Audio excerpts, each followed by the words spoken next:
Good evening. You are listening to the Trifecta, where UFOs, the paranormal, and cryptids collide. This is the official podcast of Rocky Mountain Ranch Research. I hope that you guys are having a wonderful week thus far and you have more wonder than worry. It's a crazy world out there, and I hope you're all hanging in there. I'm happy that you are here with me tonight live.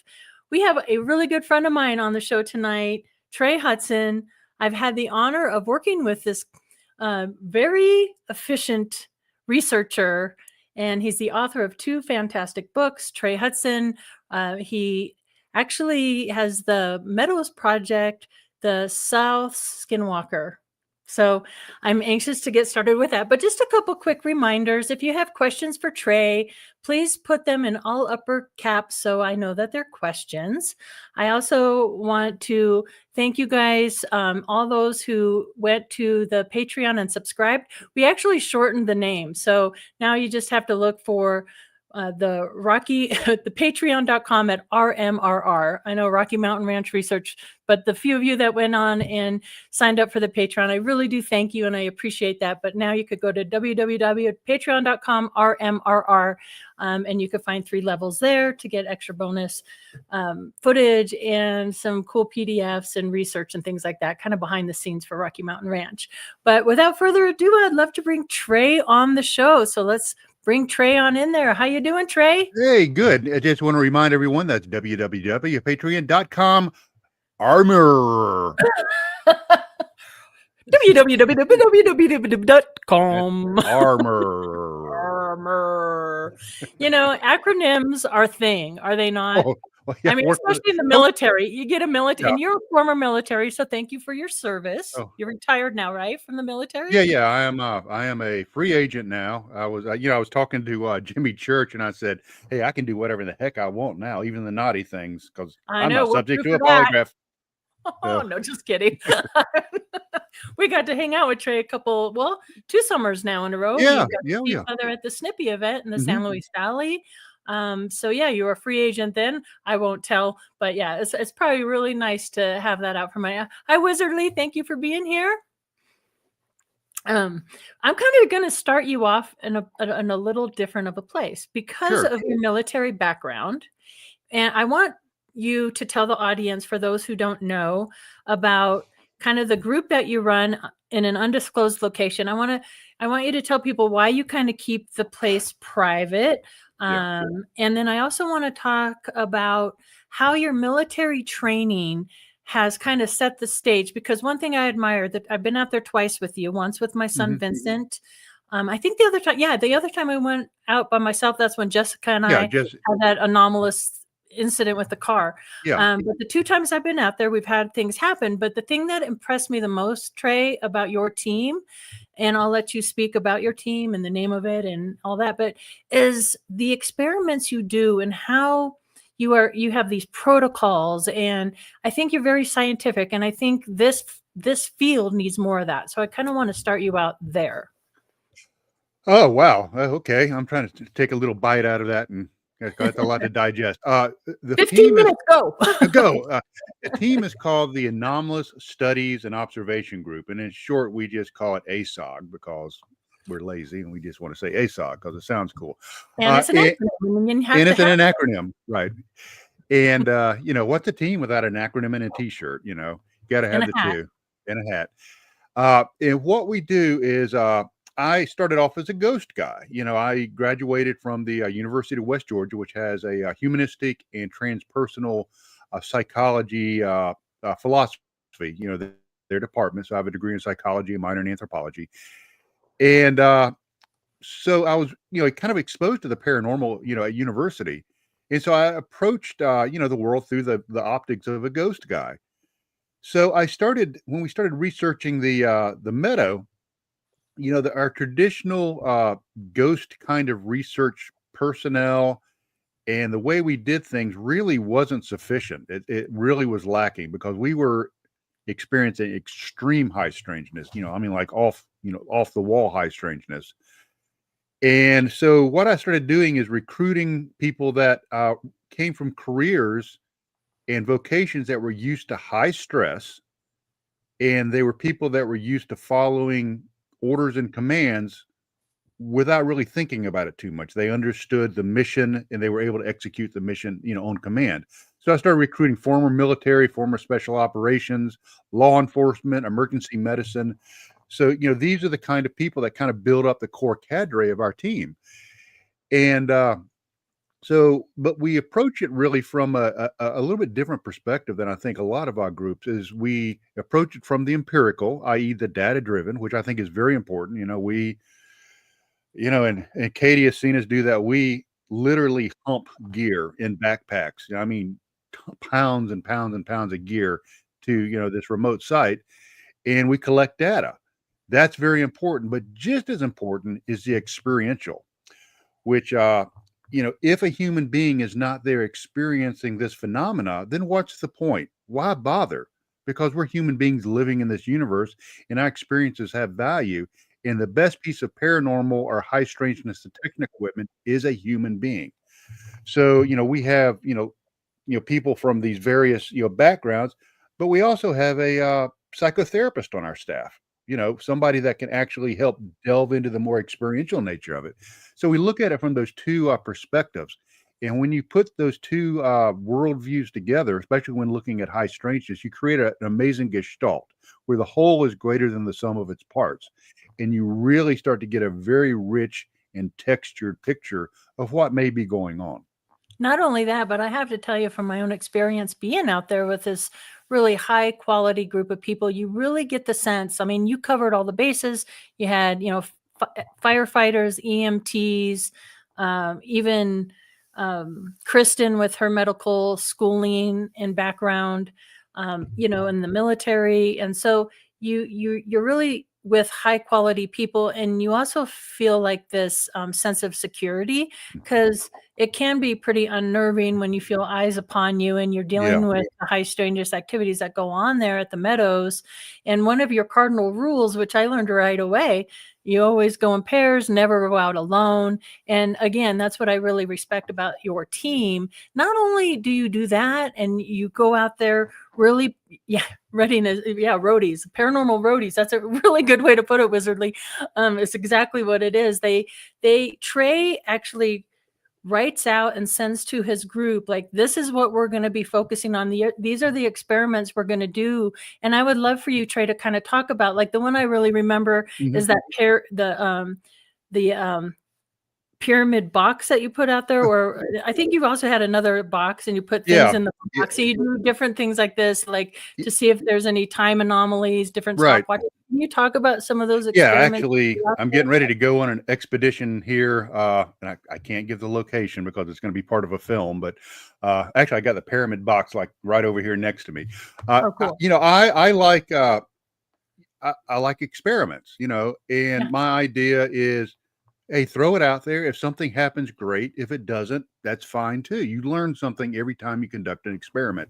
And some of the experiments that we did while you were with us is we did a very crude time dilation experiment where we took two stopwatches. We started them at the same time. They were both sealed in containers. One was left as a control unit at base camp. Another one was put out at the Meadow. And then we retrieved them, opened up, broke the seals, opened them up, and see if they recorded time differently, which, in that instance, they did not. Another experiment was the letterbox experiment, where I have a big, probably like a 30-inch by 30-inch Pelican box with a grid in it. And we'll open that up. We'll take magnetic letters in this grid and put them randomly, photograph it, write it out, close it, lock it, seal it, and then come back later and see if the the letters have been moved around. Now the pyramid experiment is I have a base with different size compartments in it, made up of wood, and I put tiny little avatars, trinkets in there. Like I have a pyramid, a sphinx, a toy car, a toy soldier, and all of these little avatars. And then I take the base plate, I stake it into the ground so it can't be moved. And then over that entire thing, I put a pyramid cover, and then it's locked and sealed. So it can't be moved because nobody can get to the stakes, and it's completely under controlled conditions. And as of yet, we haven't had anything really happen in any of these experiments. But in November, when we were out there filming our last film, I did purchase a piece of equipment called a differential time meter. And we were detecting that time in one instance ran differently right there where our the portal or the cube was back in 2017. We had a discrepancy of time running a little bit differently before it bricked the piece of equipment. It completely killed the piece of equipment, and we had to come back, reset it, and reboot it until it would work again. But yeah, we like doing experiments, and that's Yeah. one of the. Oh, sorry. No, I was gonna say, no, I love that about your team and the work that you're doing. And not only that, I also appreciate, because I, like you, Trey, kind of started in the paranormal world Yeah. first, right? And then kind of moved into, you can't ignore a lot of the high strangeness.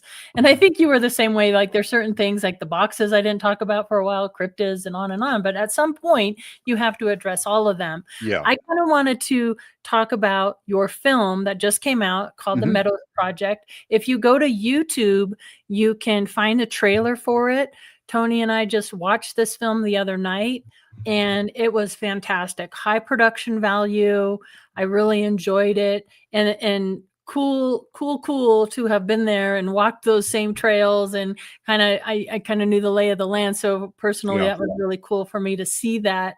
But that really came together, and I felt like the film really flowed. So can you talk about the process of making that film? How long did you guys take to film it? What were some of the highlights of the film, and where can people find it? Yeah, the film is called The Meadow Project, and it's broken into two parts. The first part, which is about the first 2/3, is the history of the Meadow Project, and it goes all the way back to the beginning. And I'm actually in a cabin in Tennessee, and I'm explaining this amazing story, these things that had happened to our team. And interspersed between the me describing this are interviews with the team members that actually experienced this stuff, and with some of the video and other data that we collected. And so that's a lot of the stuff that's in the first and second book. So that's the first 2/3 of the film. The last 2/3 of the film is the crew that was with us is from Merkel Media, Tony Merkel, Joel Thomas, and Ward Heine from Dark Holler Studios. He was the director.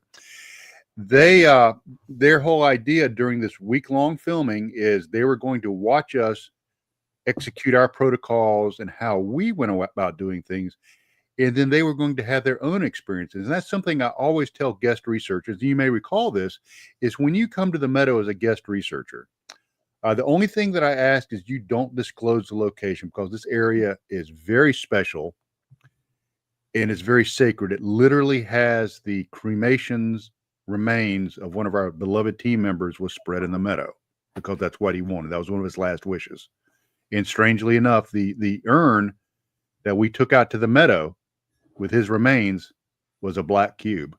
Right. That is fitting. Old Grumpy Bob. Here, let me put up the picture here. Grumpy's in this picture. Actually, he's right. He's to my right. There he is with the headlamp on. We have Kristen and Jessica and myself, and then Grumpy Bob and Trey. What did you say about this picture? You're funny. I hate this picture because it makes me look like a microencephalic circus strongman. I'm there, and I'm a big guy. I've got this wee little head. Look at him. He has a wee little head. It's like a little pin sitting on top of a giant loaf of bread. That's funny. And Daryl, and then we have that was Don Tart. Don, and that's Matt Delph. Right.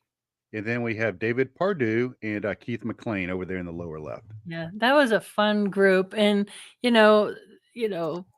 the good times too. And maybe you could talk about this too. So we're out there researching. You have your protocols, you have your experiments. We're all out there doing. We got the radios. We're very serious.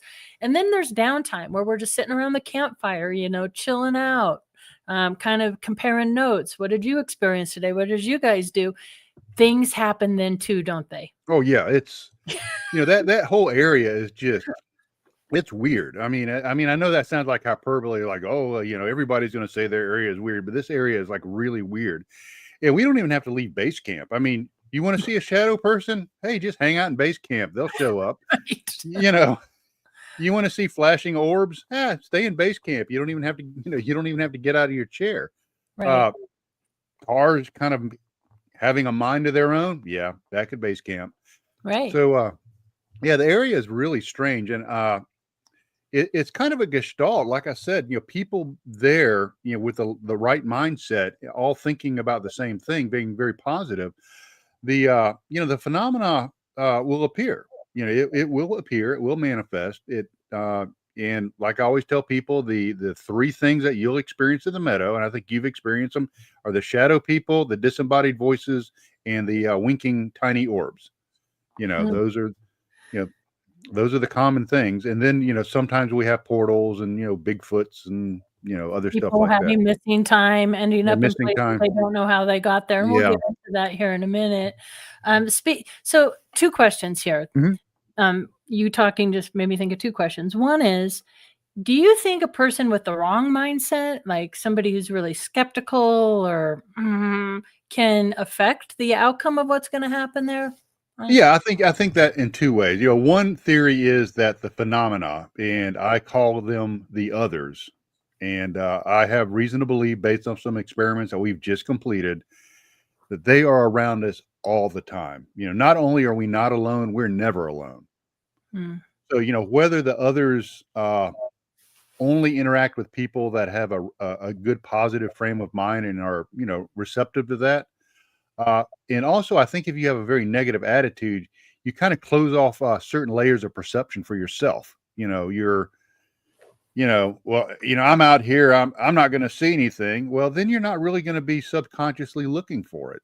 And if you see something, your mind is going to shut it out, and the skeptic is going to completely smother anything that you see or experience.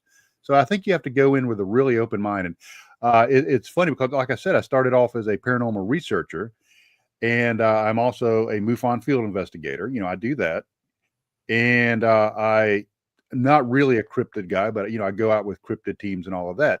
And people say, "Well, what exactly are you? Are you a ufologist? Are you a cryptozoologist? Are you a paranormal researcher?" And I said, "No, I'm a weird crapologist." If it's weird crap, I'm stealing that. I want to check it out. I don't care what genre it is. If it's weird, I'm your guy. I'm your girl. That's why we're friends, Trey. That's right. We like the weird. The weirder, the better. Yeah, the weirder, the better. Yeah. So I want to talk about, I want to know what first of all, you call these little orb lights. Do you call them fairy lights, energy balls? Do you have a name for them? What do you call them? I call them fairy lights. I mean, that's just a, it's a label. Probably one of the people that's done the most research on those little things is our friend Simeon Hine.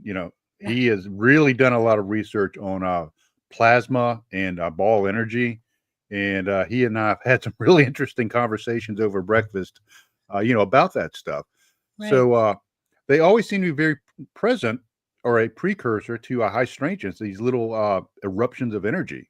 And you can get into the physics. You can look at Dr. Wheeler's, some of his work on it. You can look at the something called exotic vacuum objects, which are small, almost like singularities that pop up.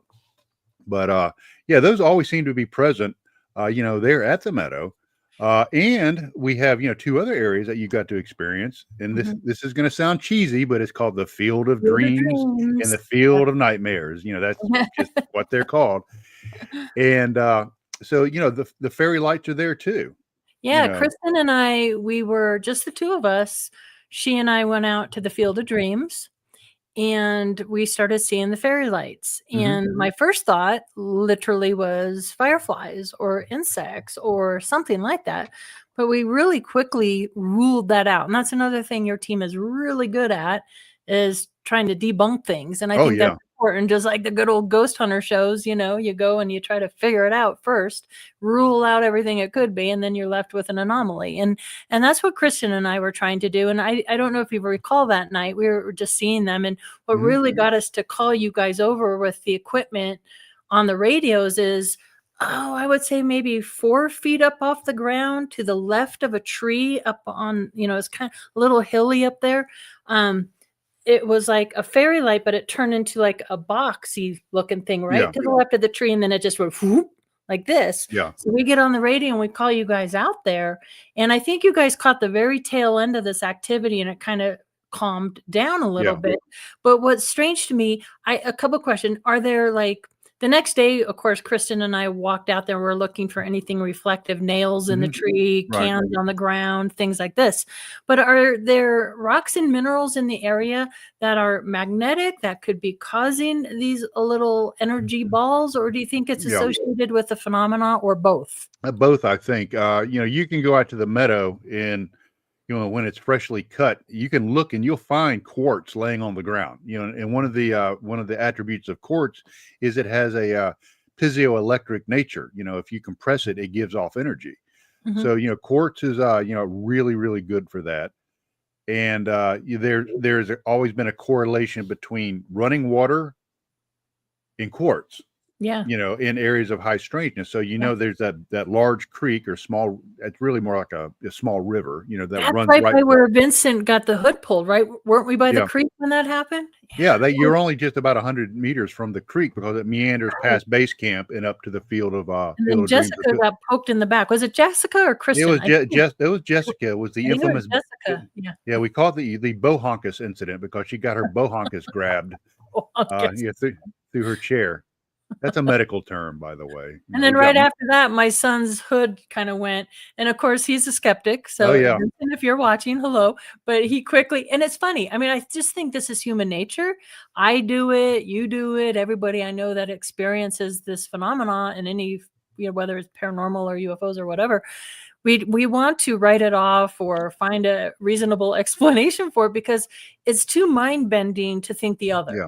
Right. Yeah. So it's like, a big gust of wind came and pulled it or something. Oh, But it happens even to seasoned researchers. In my second book, I talk about this incident. We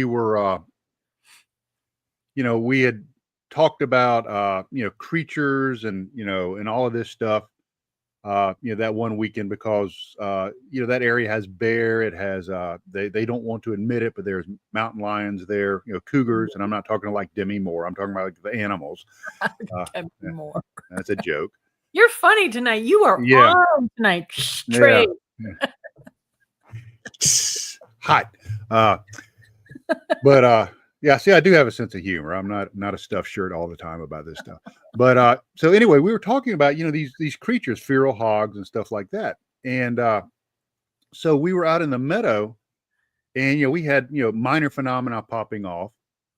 And one of my team members said, "Yeah, there's something moving through the meadow." And I'm like, "Okay, we'll discuss it during the after action, because we didn't weren't able to get a team over there."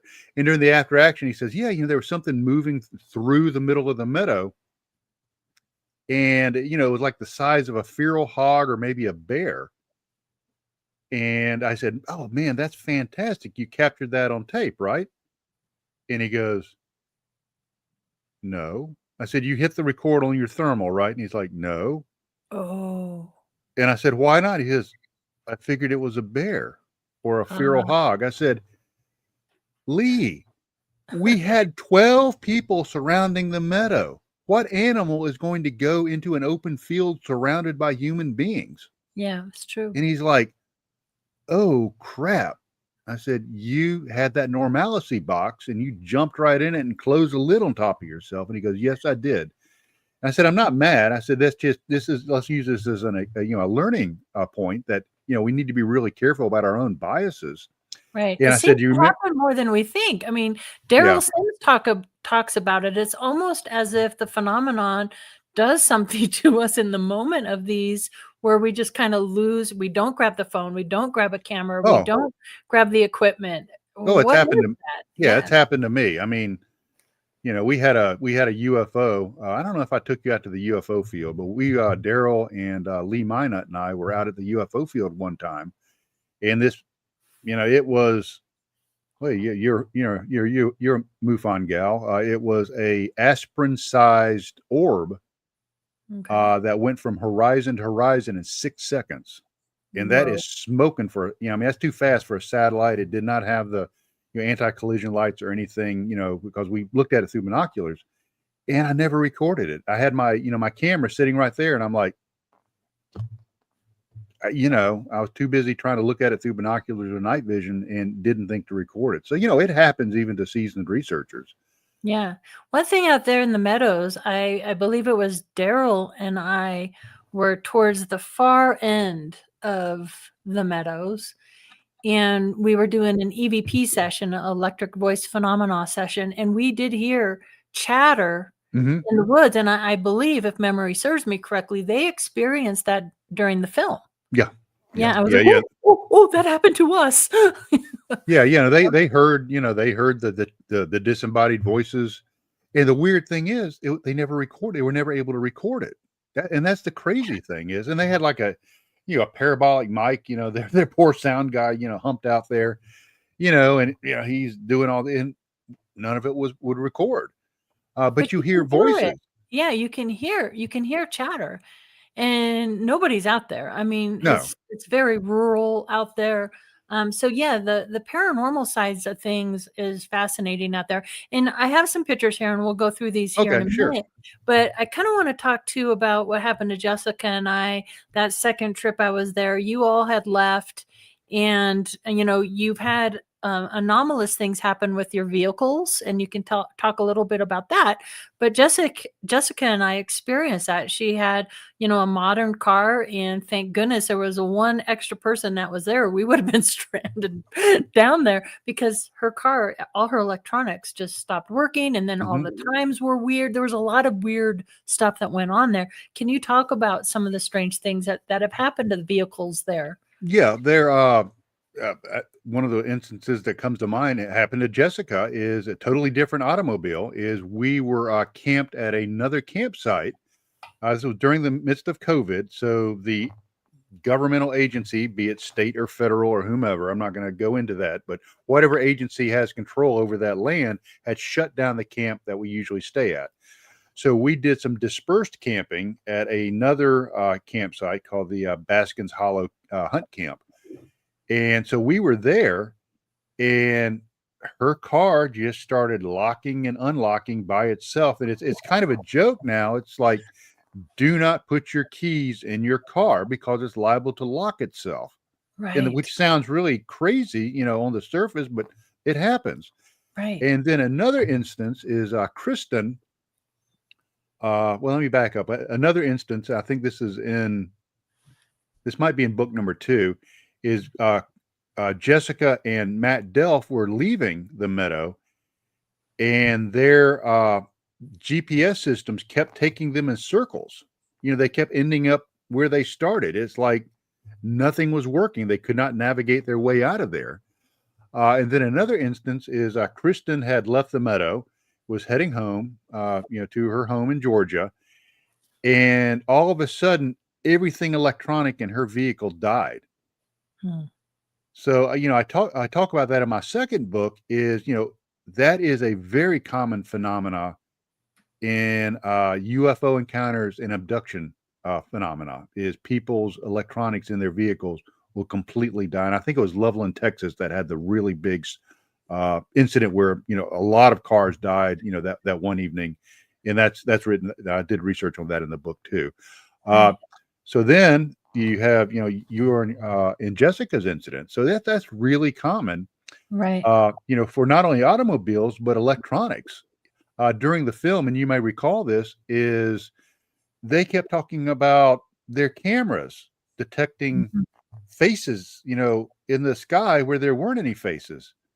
And I'm at the end of this, ask me about that because it turns out maybe that was accurate. Yeah, Uh, and so, they had their cameras malfunctioning. They had audio. If you remember the sound guy going, I'm getting like this weird interference. And you're in an area that is so remote. There's not even cellular signal there. There's nothing there. It's right. it's it's dead. You're like in an RF sync, radio Yeah. frequency sync. And then their GoPro started malfunctioning on the gimbal. It just started, doing all kinds of crazy stuff. And that mirrors some of the stuff that we've experienced. I've had, I'll have my camera. I'll go out there, go to use it in the meadow. It won't work. I'll stomp around, say some naughty sailor words, and then I'll come back and it works fine.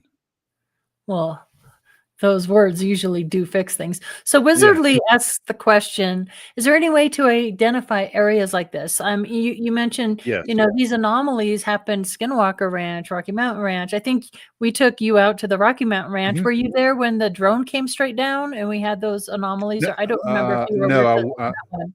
yeah, I was not there when the drone came down. Okay. I think So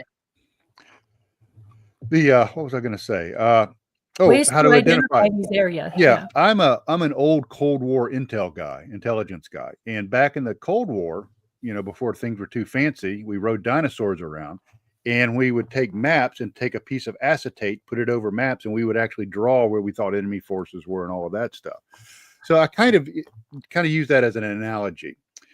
Is what you're going to see is if you take an area, geographical area, and go and do some research. You can go to the National UFO Reporting Center and MUFON, other organizations and agencies, and you take an overlay, or you can even do it on your computer with PowerPoint or something, and put little dots where you have UFO sightings. And then go to something like BFRO, Bigfoot Research Organization, and start putting brown dots where there are Bigfoot sightings. And then you start digging into the folklore of the area and then put maybe yellow dots or some other dot where there's ghost sighting, there's ghost folklore. And you're going to see concentrations in this area, this region, where we research is a hotbed of UFO, folkloric ghost stories, and Bigfoot. And where you have those geo concentrations is usually where you're going to find your extreme high strangeness. Now, and you mentioned some examples, the Rocky Mountain Ranch. You had, paranormal stuff. You had cryptid stuff. You had the Tubi guy. You had, the disc, and all of that stuff. Skinwalker Ranch. You had boxes. You had cryptids. You had UFOs. You had, the Skinwalker folklore and all of that. So, these areas are out there. And what I tell people is just do a little research, get off your couch, do a little research, and you might find one of these areas within 30 minutes of where you live. It might be literally in your backyard and you just don't know it. So, Right. I'm nothing special. I'm just a guy that likes to research, Yeah. you can go out there and have your own adventures. Well, you are very special, first of all, Trey. But what's interesting and what blows my mind about these high strangest locations like Rocky Mountain Ranch, Skinwalker Ranch, the high strangest meadows of the South, and even, in Missouri, and you go up to Sedona, all these different Bradshaw Ranch, is that in the big scheme of things, they're pretty rural areas. So these things are being reported,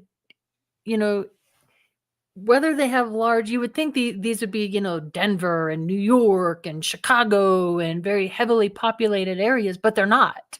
Yeah. And the fact that these are still getting high concentrations of these kind of reports is pretty mind-blowing, to say the least. Do you think that these types of activities are attracted more to rural areas than populated cities, let's say? That's a good question. Usually, in these areas like you talked about, is the natural terrain hasn't really been terribly disturbed. Like it hasn't been concreted over and stuff like that. I think that might be part of it. I think another part of it is in the and I grew up in a little town called Atlanta. You might have heard of it. So I'm a city guy. And I know that with all of the crap going on in an urban or suburban, city kind of life, is you don't ever slow down to really focus on, some of the stuff that's happening around you. You're kind of, blind to the phenomena. So I think, when we can kind of disengage, and there's a movement now called the, touch grass movement, get out there and experience the environment a little bit. And when you kind of shut up, calm down, and tune in to what's around you, you can start picking up on this stuff. And I think it's probably a little bit of both. No, it's an excellent point. Very well said. Great answer. I agree. And sometimes I wonder, and this is why I think it's important that you kind of keep this area less known, because you don't want to Yeah. contaminate the area or have people who Yeah. want to hoax or do whatever, because people do that. Thank you Yeah. very much. But even at Rocky Mountain Ranch, we have, urban sprawl. It's, people are building new Oh, yeah. neighborhoods coming in. And I often wonder, like, is this going to affect the phenomena? And Yeah. maybe it is twofold. Maybe, yes, you get the concrete jungle. So if anything was retained to the land, the minerals, the water, and you're putting buildings and houses and concrete and sidewalks and cell towers and you name it on top of it, maybe it just dies it down. But Yeah. also we're busy and we don't pay attention. So yeah. It's easy to get lost in our own lives. We spend so much time living with a lowercase L that we don't spend much time living with an uppercase L, you know. Yeah. And and hopefully Mr. X, the guy who now owns Rocky Mountain Ranch, I'm hoping that he's keeping, some notes on some of the weird stuff that goes on. Yeah, Because I hope that so too. that Yeah. area is just too special to to push to the wayside. And the Right. thing about keeping our area secret is as soon as that area becomes validated as it is the Meadow, is my days of research are over. Yeah. Because I've talked to Dwayne Ollinger and other people that once their area becomes known, it's really hard to continue research. Contaminates it. Yeah. Gosh, this time is flying with you, Oh, unfortunately, but sorry. I know you're you're gonna be a frequent guest on this show because Oh, there's just have so much to talk about. But let's run through some of these real oh, quick sure. before we Oh, lose time. yeah, that's a really cool photograph there. That's actually a screen capture from a video, which you will see in its entirety in the film, The Meadow Project. Is we were recording at that time. We had been seeing cubes or boxes pop up on thermal, and we had as one of the cubes started to dissipate from our thermal, we had decided to dispatch a team to the area where the cube or portal box was, and their thermal signatures completely disappear from our equipment. Now we've tried to recreate that. We haven't been able to. There's no reason we should have completely lost their thermal signature on our equipment. It's also worth noting, and I would be negligent if I didn't mention this. There is a danger to this. Yeah. Uh, of the 4 people that went into the remnants of the portal, uh, only 2 are left. Yeah. 2 of them are dead. Yeah. I'm one of the 4, and I've got some kind of odd health stuff going on too.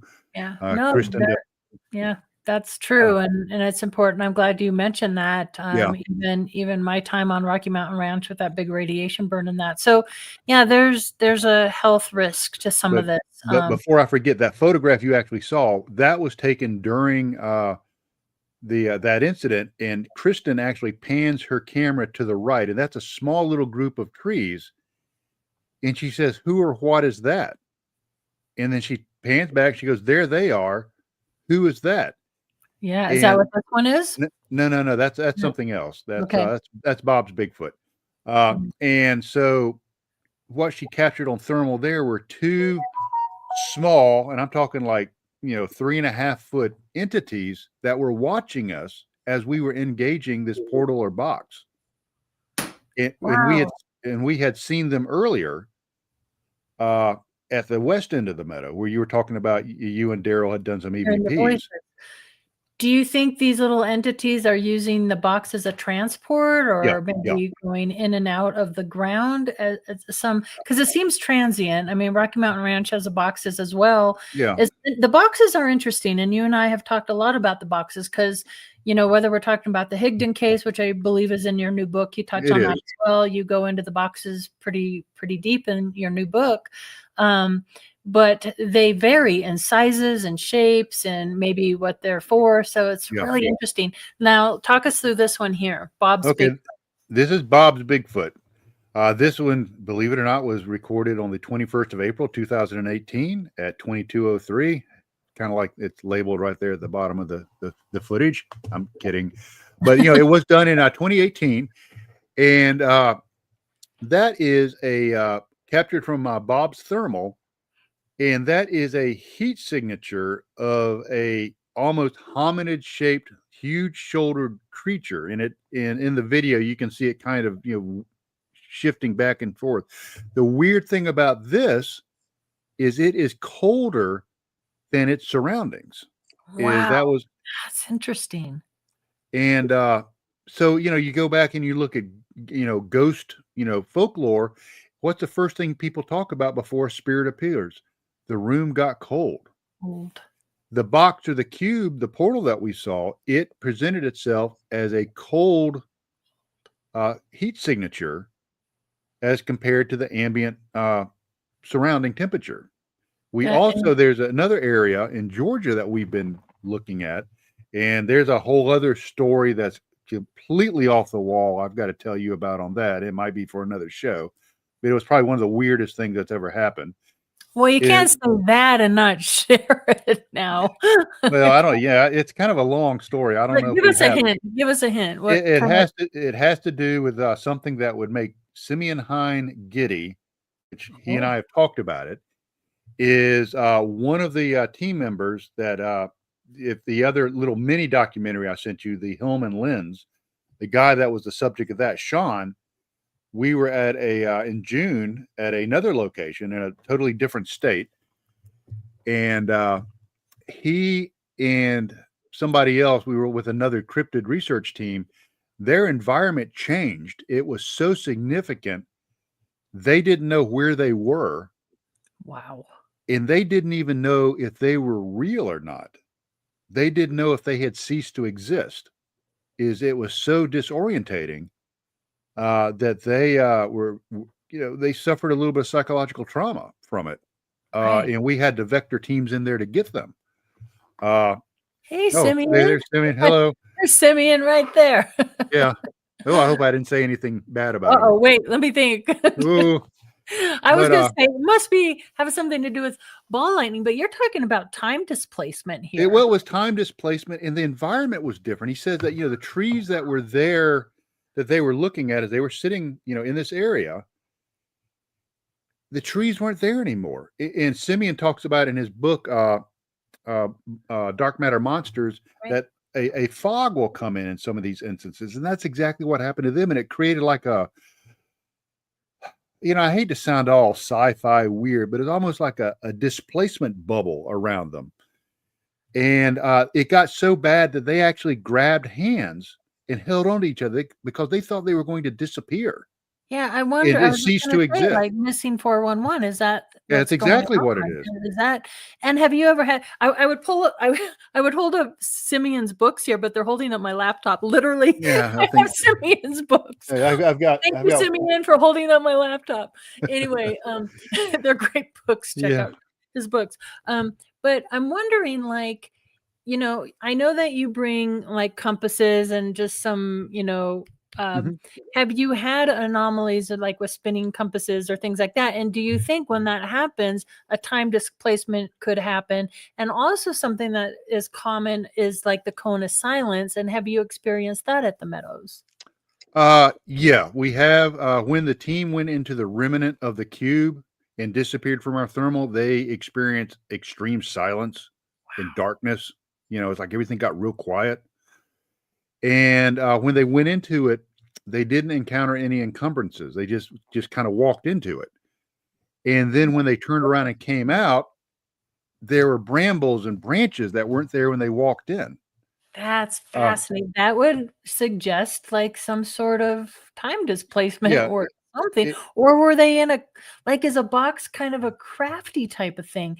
Well, that's the thing is it some sort of detritus from whatever it is they're doing? Is it like a discarded Coke can that really doesn't have anything to do with anything? Is it a mechanism of transport? We did some Estes experiments. Another experiment we did, which I thought was quite remarkable, where we took one of our team members and we hooked him up to a ghost box with sound canceling earbuds, earmuffs, blindfold. Which is in the film. That's in the film. And we asked questions. And in my opinion, and I'm going to let the audience, when they watch the film, make up their own mind. But in my opinion, and the opinion of most people that have seen this footage, is we were engaging in two-way communication. Yeah, I would agree. And it gets very upset when we start talking about specific phenomenologies. When I start talking about plasma energy and electromagnetism, Right. it gets really upset when I It start really mentioning. wouldn't like Dr. Simeon Hein, then would it? Because No. he would get all technical like that, and they would just Yeah. shut him down. I'm not saying anymore, because I think he's getting close to some answers, as Yeah. are you. And I think, finally we're able to communicate this way. And this is in one way, I feel like these new technologies are helping us out for this very reason. But I'm thinking of like the Carl Higdon case, Mhm. 19, I believe it was 1974, Yeah. Medicine Bow, Wyoming. Yep. And he describes the box as being, they transported some elk in it. So it Yeah. was, so the ETs were kind of using it. So I think it's interesting that you had these heat signatures of little beings near, Mhm. the coldness of the body. And I have to keep that in mind, like that these things are cold and not hot. Yeah. Um, Well, and that displacement of energy, right? That would cause it to be cold. right. Well, and it's an energy sink, and Huh. yeah, and I think Dr. Hine just came as called I think vortex cooling. Yeah. And one of the things he talks about in Dark Matter Monsters is ball lightning sometimes is cold. It's not hot. These plasma spheres are cold. So it's really cool that science is looking at like what's called exotic vacuum objects and stuff like that. And there's like we can actually empirically show that this stuff has a certain signature, and then we go out in the field in areas of high strangeness and we're seeing phenomena with the same signatures. And that's one of the things that I've been personally trying to do, is trying to come up with a set of signatures or indicators, because that's what intel guys do. We're analysts that can show and indicate where high strangeness either is occurring or is about to occur. Right. I mean, that's an important piece. I mean, if we could figure that out, and hence, David Pilates and the Missing 411 and, things that he's learned through his work, when you do start to see, the compass spinning or a dramatic change in temperature or something, hold on tight and get a buddy, and don't Yeah. go in the front of the line or the back of the line, because you could end up who knows where, Yeah. And like you maybe said, never transversing weird box or never something. go alone, like the Never go protocol. alone. But But we know we even people in groups, though, that's what's scary about it. You can be well, but it happened to me. I mean, Kristen and I were out researching, and this is in the film too. That's my favorite bioline. It's in the film. it's in the film.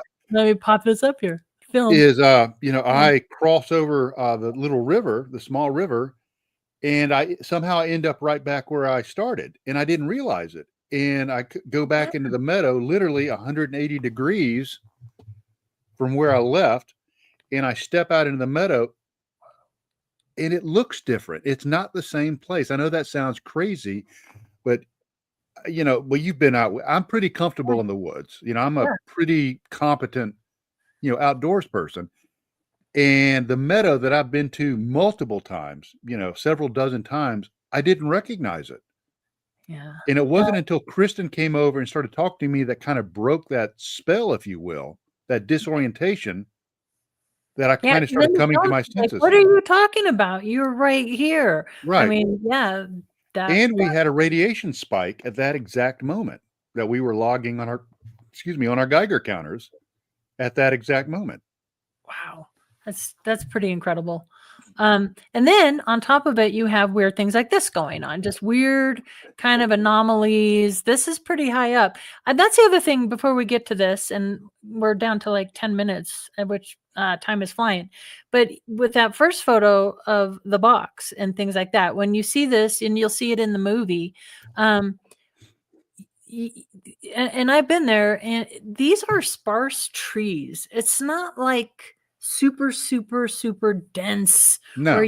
or big, huge trunks. These are pretty small, where you're going to see the people. And unless Yeah. you And I think you show that, right, in the Yeah. daytime, what it looks like, and you recreate it in the Right. day, which is so important. And what I really respect with your team is that you do show these things. Like, it's not like it would be easy for these people to lose their heat signatures on Right. the message. And same with this.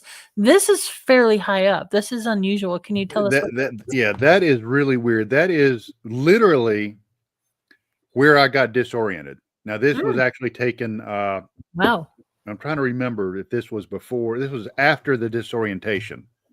And this is only about 40 yards from where the boxer cube appeared. But that is on a small island in that creek, that small river that I talked about. And that's the island that's on is probably about 3 feet wide, maybe 12 feet long. That is a sapling that's about 12 feet tall. It's probably about an inch, inch and a half in diameter.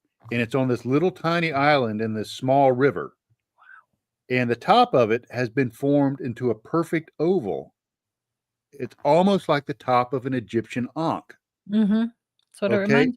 And the weird thing about that is if you start looking into the semiotics, the symbolism of the ankh or that oval is culturally, that has been, some people have called that symbol the galactic keyway.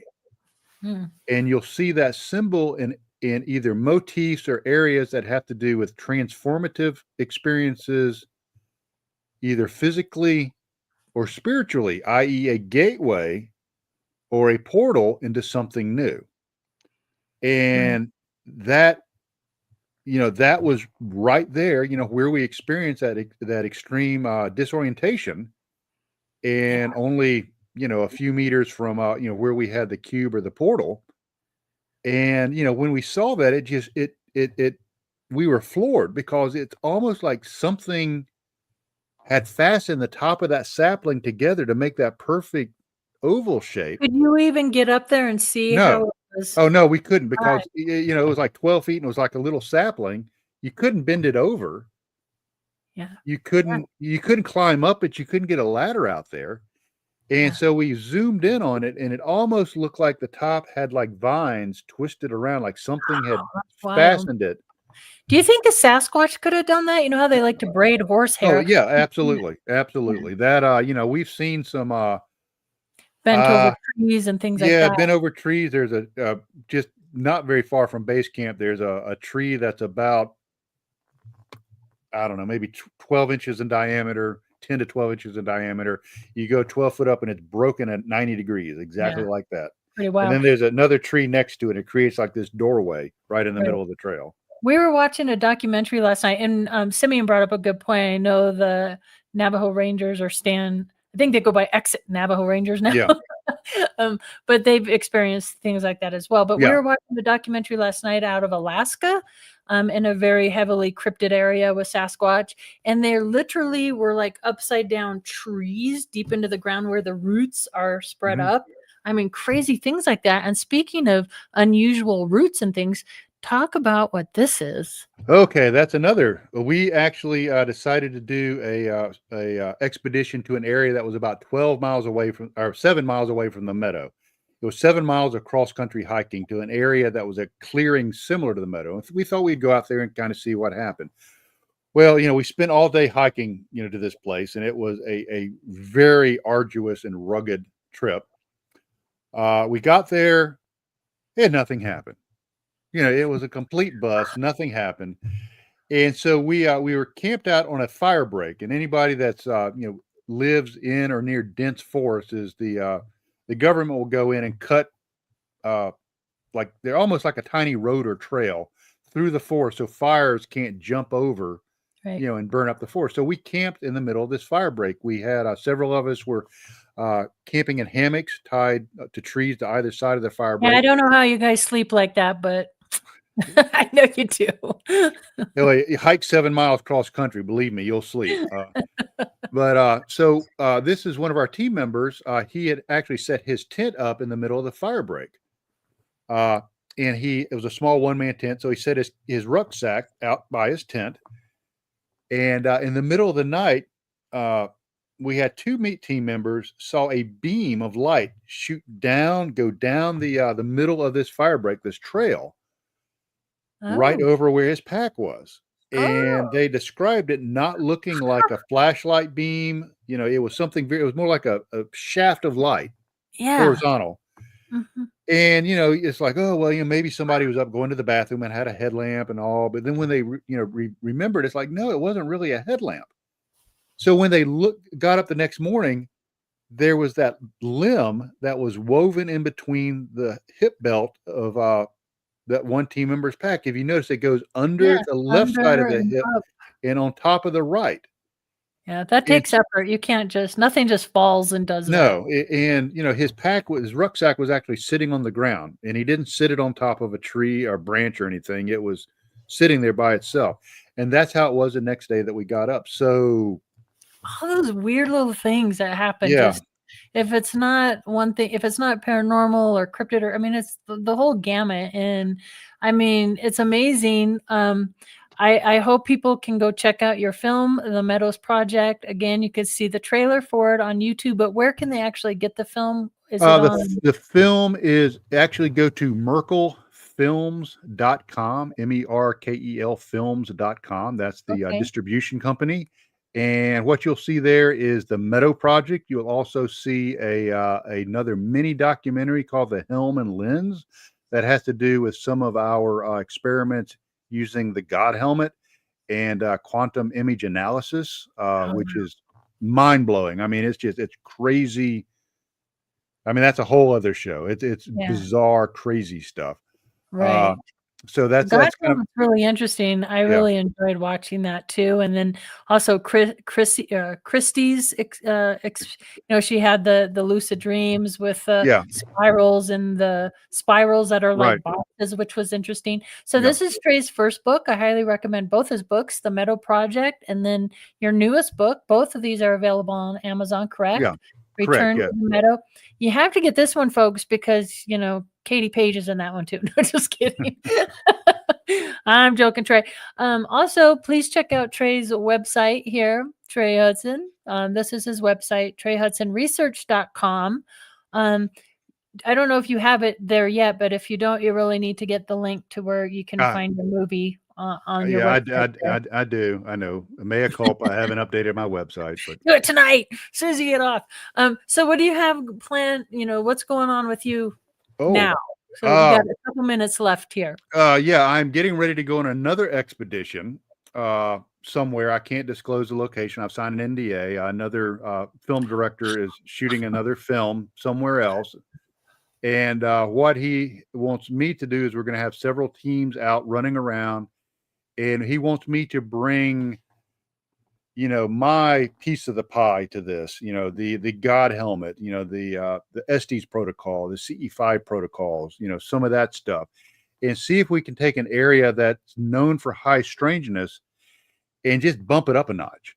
So Oh, we're going to be are you spending a starting in a place that's already high strangeness, or are you going to a place that you really don't know?